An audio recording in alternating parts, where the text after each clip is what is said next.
saya melihatnya bahwa kehadiran Mas Gibran ini memang hadir di saat yang tepat. Jadi kalau ada orang yang mengatakan bahwa kehadiran Mas Gibran ini dipaksakan lewat putusan MK terlalu dini, menurut saya itu pandangan yang kurang pas. Pertama, Mas Gibran ini dianggap diloloskan oleh MK. Yang kedua, Mas Gibran adalah anak Pak Presiden. Jadi seolah-olah apa yang dilakukan oleh Prabowo Gibran ini suatu bentuk intervensi, dan ini kan berbahaya, Bung.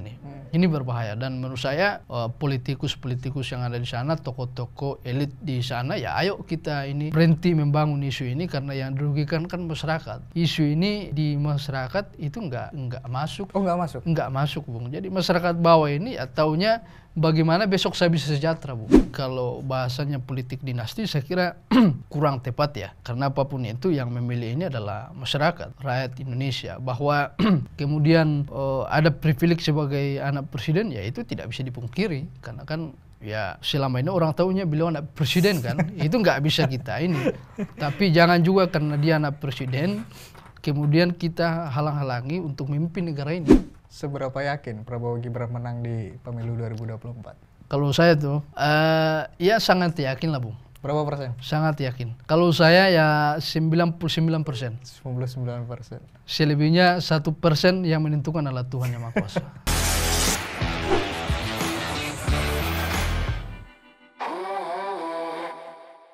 Pemirsa setia Gema Pos, ini hari ini banyak sekali muncul politisi-politisi muda. Mungkin karena efek bahwa 2024 itu nanti pemilihnya banyak didominasi oleh pemilih muda, Gen Z dan milenial. Dan hari ini kita sudah kedatangan politisi muda, aktivis, dan sekarang ini berkarir di dunia politik, masuk di PSI, caleg PSI dari Sulawesi Selatan, Dapil 1 nomor urut 8, Bung Benedictus Papa. Siap. Sehat, Bung? Sehat, Bung. Jadi manggilnya Bung atau Bro? Boleh, Bung, Bro boleh. Ya. Kalau yang mana lebih nyaman lah. Kalau aktivis kan Bung, kalau sekarang kan sudah di PSI. Siap. Dan PSI katanya Bro kan Bro. Bung Benny, nggak apa-apa Bung aja lah ya. Siap. Biar enak. Bung Benny dulu aktif di mana, Bu? Dulu kebetulan aktif di PMKRI yang sampai di tingkat nasional, sampai dipercayakan menjadi ketua presidium pengurus pusat PMKRI periode 2020-2022. Jadi keaktivisan saya di mahasiswa selesai sampai di sana di PMKRI. Bung asalnya dari mana? Lahir di Tanah Toraja, Provinsi Sulsel. Oh. Ya. Jadi berkarir dari bawah PMKRI. Dari bawah, kita betul-betul dari bawah. Dan hari ini banyak ya pemirsa di Gema Pos juga beberapa kali mengundang caleg-caleg dan dari aktivis.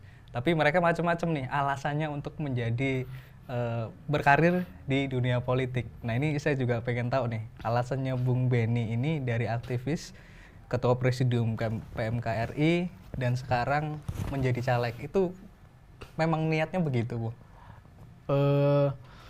Jadi kita itu kan di aktivis, kebetulan saya Bung Ricky cukup lama juga jadi aktivis di mahasiswa sampai di PMKRI juga jadi ketua pengurus pusat.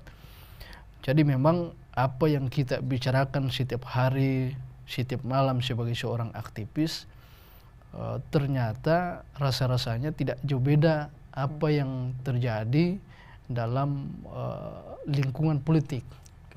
Makanya ketika kemarin ada kesempatan untuk bergabung di PSI di bawah kepemimpinan Mas Kaisang Pangarep, saya berpikir ini adalah satu keputusan yang benar, karena kalau dulu kita sebagai aktivis, kita itu bersuaranya dari luar, dan kita tidak bisa masuk dalam sistem karena kita tidak berada dalam satu sistem.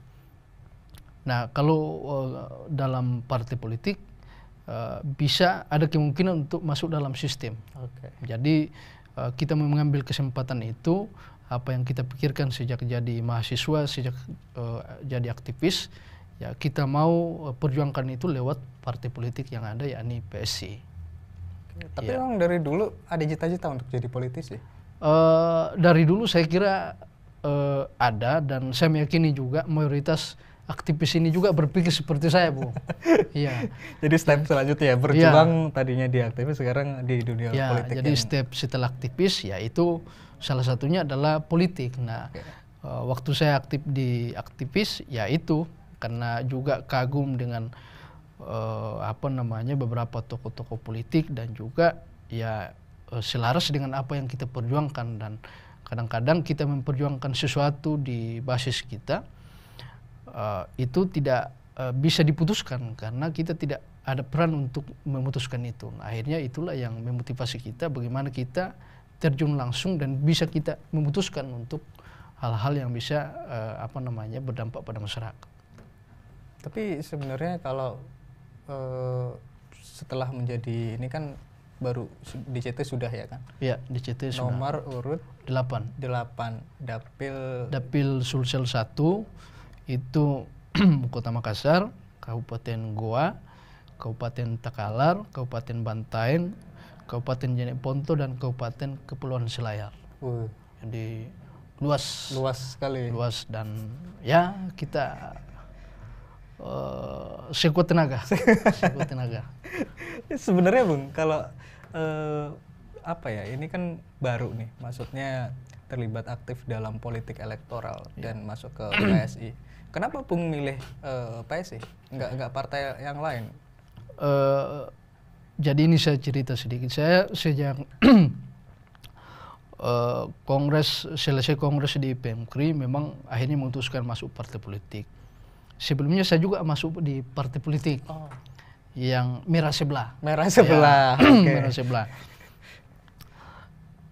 Satu-satunya alasan masuk untuk bergabung adalah karena kekaguman saya terhadap Pak Jokowi. Jadi saya melihat Pak Jokowi ini adalah representasi kader partai di merah, di partai yang tadi, yang betul-betul mampu memberikan satu gambaran kesejahteraan untuk masyarakat luas Indonesia. Jadi tidak hanya berfokus ke Jawa, tapi saya kira di seluruh Indonesia merasakan kepemimpinan Pak Jokowi. Dan ya ada sedikit gonjang-ganjing, ya kita sebagai yang mengklaim diri orang yang kagum dan loyalis Pak Jokowi ya juga harus menentukan sikap, Bung. Dan gayung bersambut, PSI dipimpin oleh anaknya Pak Presiden Pak Jokowi, yang kami yakini itu akan melanjutkan apa yang telah diperjuangkan oleh Pak Jokowi. Jadi makanya hari ini ada tuh muncul statement PSI adalah partai Pak Jokowi. Itu adalah juga, ya Jokowisme, tegak lurus pada Pak Jokowi. Dan ini saya clearkan waktu saya bergabung dengan PSI, bahwa saya masuk PSI salah satunya adalah kekaguman kita terhadap values yang telah diperlihatkan oleh Pak Jokowi, dan itu kita rasakan betul. Ya, saya melihat PSI adalah representasi perjuangan Pak Jokowi hari ini dalam politik. Ya, itulah salah satu alasan kuat kenapa masuk PSI. Tapi kan ini PSI belum 4% ya, belum menjadi partai parlemen. Artinya mungkin kalau sekarang menjadi caleg PSI apalagi di DPR RI kan butuh perjuangan yang lebih kan gitu. Yakin nggak misal teman-teman caleg seperti Bung, apalagi yang baru ini gabung di PSI, terus kemudian nanti 2024 PSI jadi partai parlemen, seberapa kemungkinan itu? Kalau yakin pasti yakin, Mas. Dengan kerja-kerja Pak Mas Ketum hari ini, Mas Kaisang Pangarep, yang tidak kenal lelah juga berkunjung roadshow ke semua daerah, ini kan memberikan satu optimisme bagi kita bahwa partai sampai ke bawah ini betul-betul akan bekerja dengan maksimal untuk memperjuangkan apa yang diperjuangkan oleh partai. Nah, meskipun hari ini memang banyak survei-survei itu, Mas. Ada yang 1, ada yang 2, ada yang 6. Tapi bagi kami hari ini parliamentary threshold menurut kami itu sudah selesai. Jadi dengan kehadiran Mas Kaisang representasi anak muda yang punya visi jauh ke depan, saya kira itu akan menggait anak-anak muda. Dan kita tahu 50% lebih anak muda hari ini itu adalah pemilih 2024, dan itu akan jadi target partai PSI. Sehingga optimisme untuk masuk PT saya kira bukan angan-angan, tapi ya dengan kerja-kerja nyata DPP dan Mas Ketum hari ini seluruh struktur partai dan seluruh caleg, saya kira kita optimis untuk masuk parliamentary threshold. Ada instruksi-instruksi khusus dari Mas Kaisang dari partai untuk caleg-calegnya? Instruksinya satu adalah bersama dengan masyarakat. Jadi kalau kita ingin memperjuangkan masyarakat, ya kita mesti tahu apa yang dirasakan oleh masyarakat, dan untuk tahu apa yang dirasakan masyarakat kan itu ya kita mesti hidup bersama dengan masyarakat, Bung. Kita door to door, masuk keluar lorong dan apa semuanya. Jadi ya itu yang kita lakukan sekarang untuk caleg-caleg. Nah ini lagi nih Bung, sebagai caleg baru, apa sih yang ditawarkan sedangkan ke masyarakat ya? Apa yang ditawarkan ke masyarakat sedangkan kalau kita lihat hari ini kan butuh modal Bung, untuk jadi caleg, untuk jadi politisi, berkonstelasi dalam pemilu itu butuh modal. Lalu Bung Benny ini apa yang ditawarkan ke masyarakat? Memang itu jadi satu tantangan, Bung. Apalagi sekarang ini kan politikus sekarang ini kan anggaplah ya sekarang mereka cukup mapan, dalam arti ada yang mereka sudah 1 periode, 2 periode, 3 periode, dan untuk menggeser itu kan butuh energi yang lebih. Apalagi saya dengar juga kan itu dapil neraka juga kan. Iya, dapil Sulsel 1 itu Bung, itu dapil neraka di Sulsel lah. Tapi gini Bung, sejak awal sedang memilih dapil itu dan memilih partai, saya kira kita sudah pertimbangkan matang-matang, dan kita mencoba untuk tawarkan ide-ide yang memang dirasakan dan diinginkan oleh masyarakat, Bung. Kayak misalnya kalau kemarin di Sulsel 1 ya saya sampaikan bahwa sebagai karena ini mayoritas pemilih kita adalah anak muda, maka kita harus melihat betul, mengkaji isu-isu yang berkembang di anak muda hari ini. Dan kalau saya lihat ada 2, Bung. Pertama adalah soal pendidikan. Soal pendidikan ini masih menjadi masalah, meskipun di bawah pemerintahan Pak Jokowi sudah disiapkan berbagai alternatif, berbagai kemudahan, tapi kan memang dengan keterbatasan yang ada itu juga kan mesti terus dikembangkan. Dan itu akan menjadi prioritas kita, bagaimana sektor pendidikan ini kita hadir, kita mencoba untuk memberikan masyarakat satu harapan bahwa ketika mereka mempercayakan suaranya kepada kita, ya kita akan memperjuangkan kemudahan-kemudahan dalam pendidikan untuk mereka. Yang kedua soal lapangan kerja. Jadi ini juga jadi satu masalah. Nah kebetulan ini Bung, PSI ini kan bergabung dalam KIM. Ya. Pak Prabowo dan Gibran. Jadi dalam salah satu visi besarnya adalah bagaimana mengembangkan soal lapangan kerja, dan ini juga menjadi fokus kita, dan memang itu selaras dengan apa yang sedang dirasakan anak-anak muda. Banyak anak muda yang hari ini persoalannya adalah lapangan kerja. Mereka punya skill, mereka punya cerdas dan lain-lain, tapi lapangan kerja tidak ada karena terbatas. Oleh karena itu ke depan yang saya kira salah satu solusinya adalah bagaimana mencarikan alternatif lapangan kerja, apakah wirausaha dan lain-lain yang bisa menghadirkan mereka lapangan kerja untuk mereka. Jadi dua isu itu yang saya coba tawarkan kepada teman-teman di Dapil 1, dan sepertinya itu juga disambut, Bung. Jadi ya itulah strategi kita. Di teman-teman Dapil 1 ya? Dapil 1. Berarti Sulsel Dapil 1 menurut Bung Benny juga masih ada persoalan 2 itu. Soal pendidikan dan kemudian lapangan pekerjaan. Ya, saya kira itu kan juga terjadi di beberapa daerah. Jadi tentu apa yang sudah dibangun Pak Jokowi ini kan sudah luar biasa. Tapi setiap pemerintahan tentu pasti akan ada perbaikan-perbaikan, dan itu saya melihatnya dua ini yang ke depan kita akan coba perjuangkan. Oke. Nah, yang kedua, Bung, strateginya ya kita menampilkan gagasan anak muda kita. Kita ini anak muda gitu. Iya. Akhirnya saya coba membuat tagline itu branding untuk saya adalah yang muda dari Sulsel. Yang muda dari Yang muda dari Sulsel. Jadi di sana teman-teman di Makassar ketika melihat baliho yang muda dari Sulsel, itu pasti ya orang taunya saya gitu.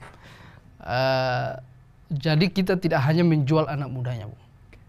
Tapi kita tahu bahwa sekarang ini kita memasuki momentum bonus demografi, yang mana anak muda mesti mengambil peran. Jadi kalau saya bilang anak-anak muda ini mungkin bukan cuma kita yang terbaik. Banyak juga yang lebih pintar, banyak yang lebih cerdas. Tapi semangat yang muda dari Sulsel ini sengaja kita gaungkan supaya anak-anak muda dari Sulsel ini juga tergerak bahwa sekarang ini adalah momentum kita, kesempatan kita untuk mengambil peran. Oke. Dan pemilu 2024 ini adalah kesempatan awal untuk kita, apakah masuk di politik ataukah masuk di bidang yang lain. Tapi yang paling penting adalah anak muda mesti mengambil kesempatan ini untuk menjalankan perannya masing-masing. Dan yang muda dari Sulsel mengambil peran di politik ini, Bung, untuk memperjuangkan kepentingan anak muda di Sulsel 1 dan Sulsel Provinsi Sulawesi Selatan. Mudah-mudahan ya kehadiran anak-anak muda ini bisa memotivasi bahwa pemimpin-pemimpin dari Sulsel itu juga banyak stoknya, Bu. Oke. Ya. Dan inilah jadi anak-anak muda juga sekarang sudah mulai berjejer. Oke. Ya, ini senior-senior ini juga mesti kasih kesempatan ini yang muda-muda kan gitu. Senior kasih kesempatan ke anak muda, ini generasinya nih. Ya itulah. Jadi banyak juga ternyata berarti anak-anak muda yang di Sulsel yang maju ya untuk saat ini ya. Saya kurang tahu persis presentasinya berapa, tapi saya lihat ada beberapa, dan menurut saya anak muda itu kita anak muda yang baru di politik ya harus berani membranding diri, Bu. Oke.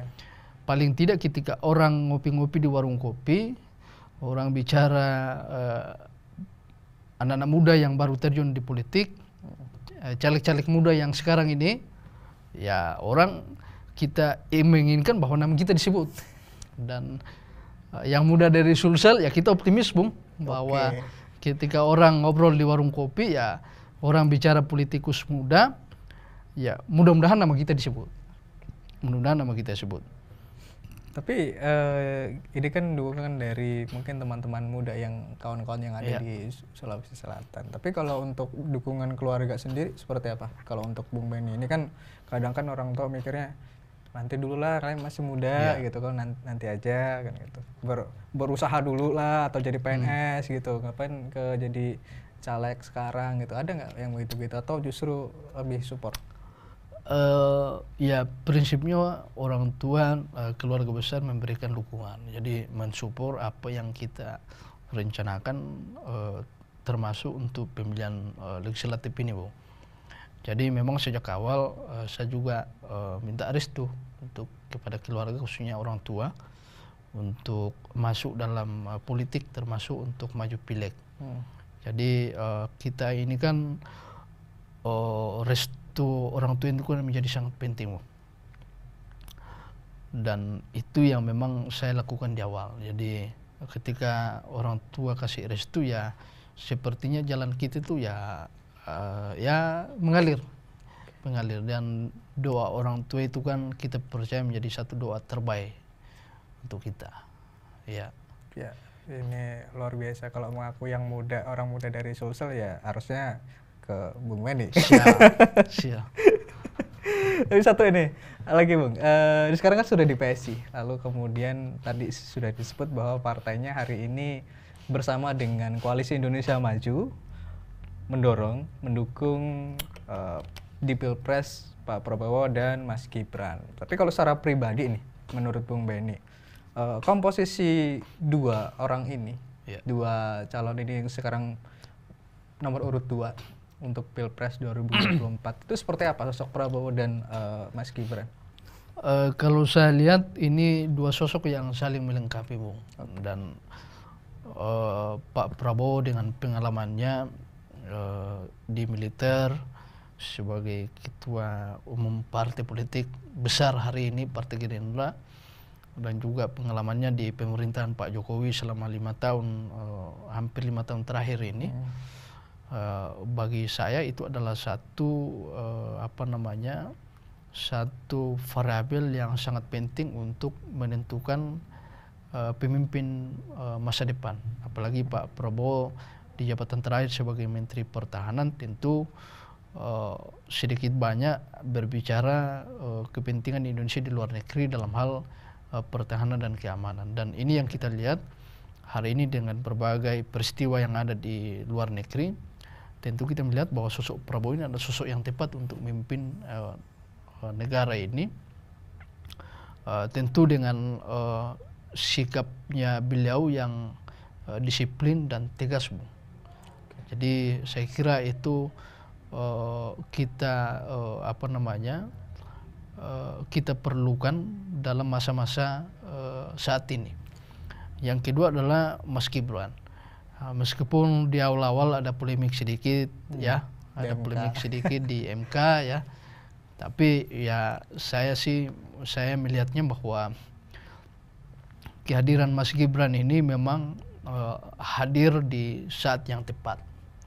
Jadi kalau ada orang yang mengatakan bahwa kehadiran Mas Gibran ini dipaksakan lewat putusan MK terlalu dini, menurut saya itu pandangan yang kurang pas ya. Kenapa? Karena justru hari ini anak muda kita mengalami bonus demografi yang mana anak muda ini memiliki jumlah yang sangat signifikan sebagai penentu masa depan bangsa. Dan saya punya keyakinan bahwa yang bisa merasakan dan bisa mewakili generasinya adalah mereka yang lahir dari generasi itu. Dan Mas Gibran lahir daripada generasi kita ini, generasi anak muda sekarang, dan saya yakin betul bahwa Mas Gibran mampu mewakili generasinya, memperjuangkan apa yang hari ini diharapkan oleh anak muda Indonesia dan juga masyarakat Indonesia secara umum. Saya kira kritik-kritik kepada Mas Gibran, ya namanya politik, Bung. Ya, dalam politik ya semua bisa disampaikan. Entah kritik, entah apa sesuai dengan kepentingan politiknya. Tapi secara objektif saya juga ingin sampaikan bahwa Mas Gibran ini mampu menjadikan kota Solo, kota yang selama ini itu tidak anggaplah tidak ada dalam kacamata orang, ya, tiba-tiba menjadi primadona hari ini. Pertumbuhan ekonominya Solo sebelum Mas Gibran itu kan 1,7 sekian persen minus. Hari ini pertumbuhan ekonomi di Solo itu 6, lebih itu.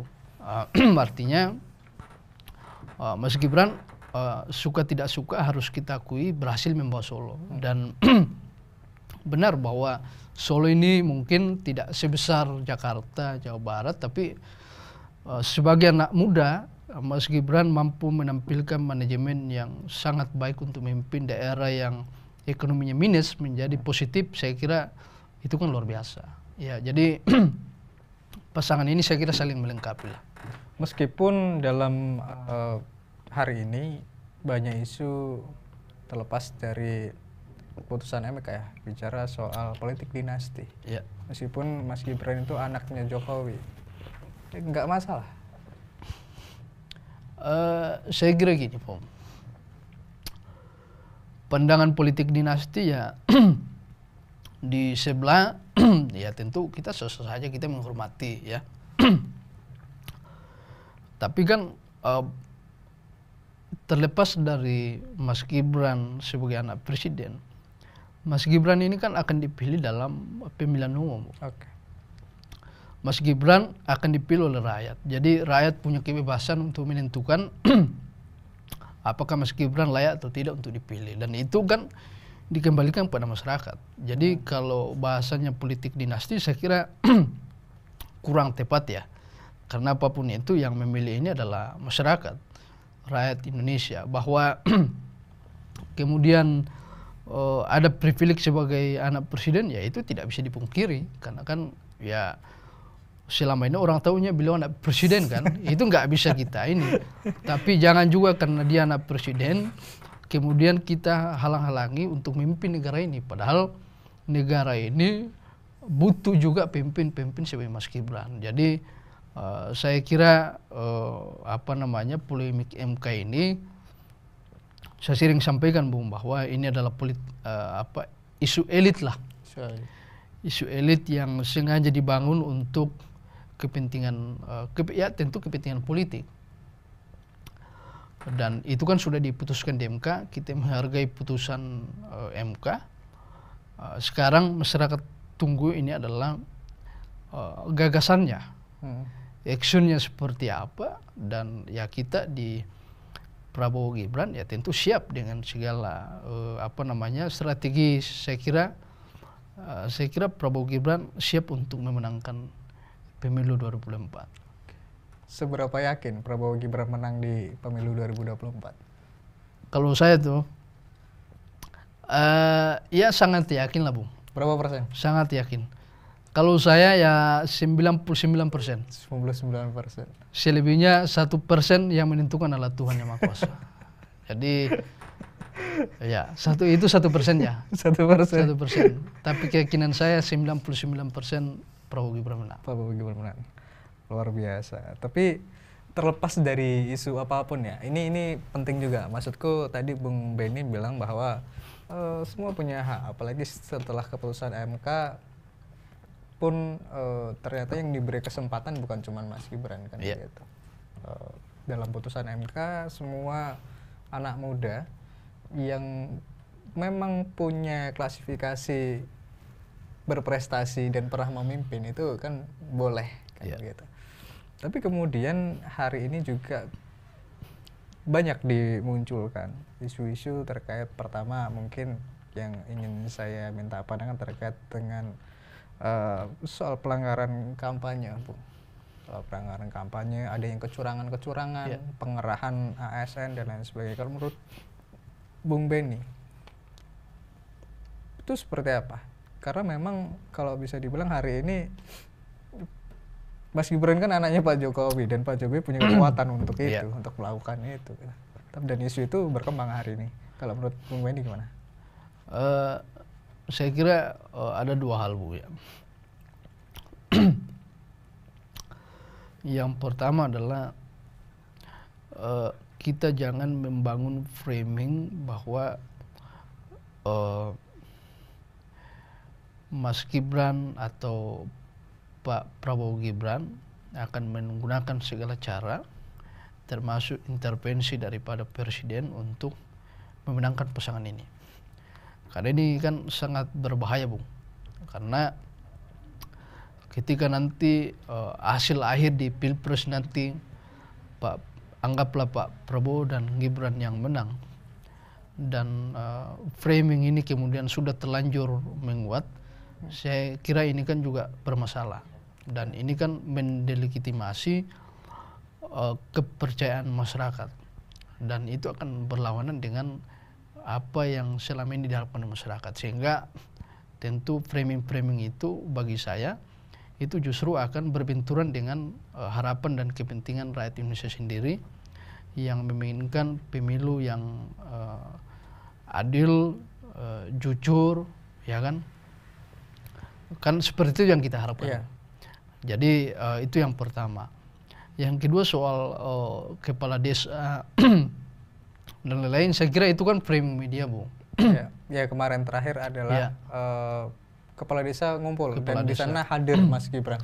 Kebetulan dalam visi misi Pak Prabowo yang sudah diserahkan ke KPU itu kan memang ada satu poin yang memang bersentuhan dengan desa. Oke. Pak Prabowo Gibran ini adalah salah satu pasangan capres yang sangat konsen terhadap kepentingan desa, Bu. Oke. Itu bahkan dalam 8 visi misinya kalau tidak salah ada di poin 6. Sehingga kehadiran Pak Prabowo dan Mas Gibran di kegiatan silaturahmi kepala desa, ya saya kira tidak ada masalah. Karena kan ya semangatnya juga beliau adalah soal desa. Yang kedua, tidak ada juga ajakan untuk kepala desa untuk memilih Prabowo Gibran di sana. Dan itu kan sudah terang benderang diklarifikasi oleh Ketua Bawaslu. Jadi saya kira tidak ada masalah. Hanya kan sekarang ini, Bu, semua yang dilakukan Prabowo Gibran sekarang di-framing sebagai satu kesalahan. Karena pertama, Mas Gibran ini dianggap diloloskan oleh MK. Ya, yang ketuanya waktu itu adalah pamannya sendiri. Yang ketuanya adalah pamannya. Yang kedua, Mas Gibran adalah anak Pak Presiden. Ya. Jadi seolah-olah apa yang dilakukan oleh Prabowo Gibran ini itu adalah suatu bentuk intervensi. Dan ini kan berbahaya, Bung, ini. Ini berbahaya. Dan menurut saya politikus-politikus yang ada di sana, tokoh-tokoh elit di sana, ya ayo kita ini berhenti membangun isu ini karena yang dirugikan kan masyarakat. Okay. Isu ini di masyarakat itu nggak masuk tuh. Oh, nggak masuk? Nggak masuk, Bung. Jadi masyarakat bawah ini taunya bagaimana besok saya bisa sejahtera, Bung. Dan ya itulah yang diperlukan hari ini. Bagaimana 3 pasangan ini ya silakan berkontestasi dengan gagasan bagaimana caranya supaya masyarakat Indonesia ini bisa sejahtera setelah mereka memimpin. Dan saya kira itu udah clear juga, ya itulah dalam politik. Politik. Ya. Ada 3 calon saat. Yang nomor 1 adalah pasangan Amin, Anies dan Muhaimin. Nomor 2 adalah Prabowo Gibran dan nomor 3 adalah Pak Ganjar dan Mahfud MD. Dan mungkin ya wajar kalau saling bersaing kan untuk mengambil simpati masyarakat. Tapi kemudian ada lagi nih, justru datang dari pasangan Mas Ganjar sendiri sebagai capres. Ini kalau saya dengar kan tadi juga Bung bilang bahwa garis lurusnya sama Pak Jokowi gitu. Saya dengar hari ini juga gabung dengan teman-teman yang mengatasnamakan Kami Jokowi. Iya. Itu ada kemarin ada kritik, ada penilaian dari Mas Ganjar sebagai seorang calon presiden memberikan kritik kepada aktivitas penegakan hukum di Indonesia. Nilainya cukup rendah. Itu seperti apa kalau Bung lihat? Iya, ya menurut saya Mas Ganjar harus mengklarifikasi itu dengan data. Sebagai calon presiden ya, hari ini ya tentu apa yang dikeluarkan dari apa yang dikemukakan itu kan harus mampu dipertanggungjawabkan ke publik. Itu yang pertama. Yang kedua, statement Pak Ganjar ini kan juga agak aneh. Kenapa kan dia menyoroti soal penegakan hukum, di lain sisi di waktu yang bersamaan calon wakilnya Pak Mahfud itu adalah Menko Polhukam hari ini. Jadi kalau Pak Ganjar mengkritisi penegakan hukum di Indonesia, kan seolah-olah dia sedang mempertanyakan kinerja Pak Mahfud. Nah ini kan juga ya silakan masyarakat yang menilai lah, ya kan. Tapi sekali lagi ya kita hargai, kita hormati statement Pak Ganjar. Tapi kan itu tadi harus diklarifikasi, harus mampu dipertanggungjawabkan. Dan kami barisan Pak Jokowi ya tentu hari ini masih teguh bahwa penegakan hukum di zaman Pak Jokowi adalah satu pemerintahan yang betul-betul penegakan hukumnya itu adil, tidak tebang pilih, dan juga tuntas. Jadi kalau disampaikan bahwa ada penegakan hukum nilainya 5, ya Pak Ganjar harus bertanya kepada wakilnya Pak Mahfud. Selama 4 tahun lebih Pak Mahfud kerja apa kan? Kan dia sebagai Menko di situ kan.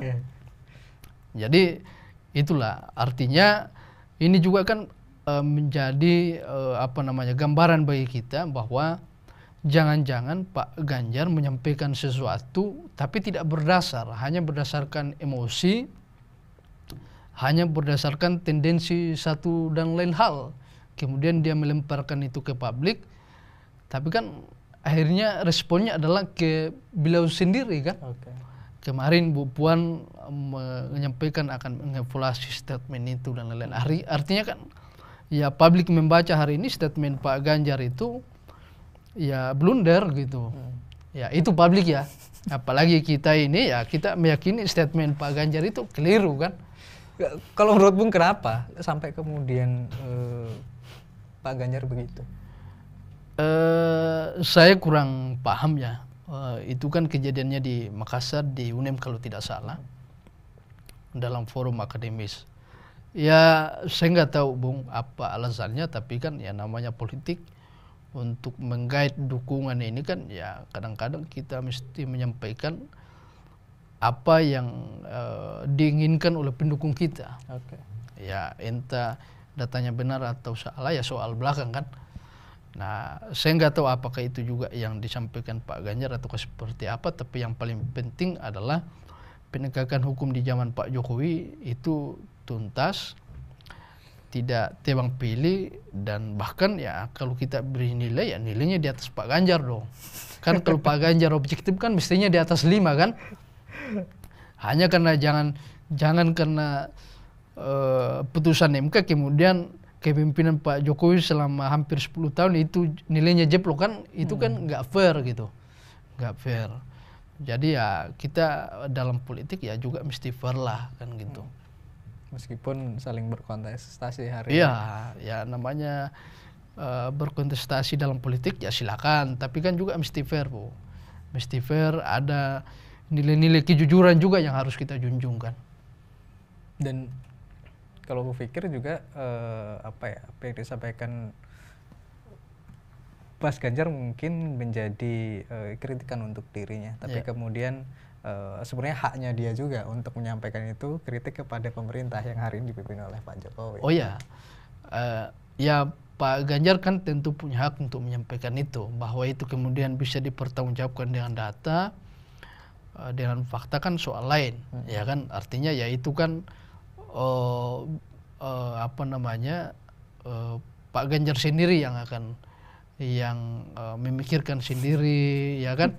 Ya kalau memang klarifikasi silakan, kalau masyarakat meminta klarifikasi kan. Ini kan banyak masyarakat yang bertanya Bu, kok nilainya sampai 5, ada apa kan gitu. Jadi ya Pak Ganjar mesti mengklarifikasi, tapi ya lagi-lagi sebagai warga negara ya Pak Ganjar berhak untuk menyampaikan itu. Tapi sekali lagi kita tekankan, sebagai seorang capres manapun, cawapres manapun, apapun yang dikemukakan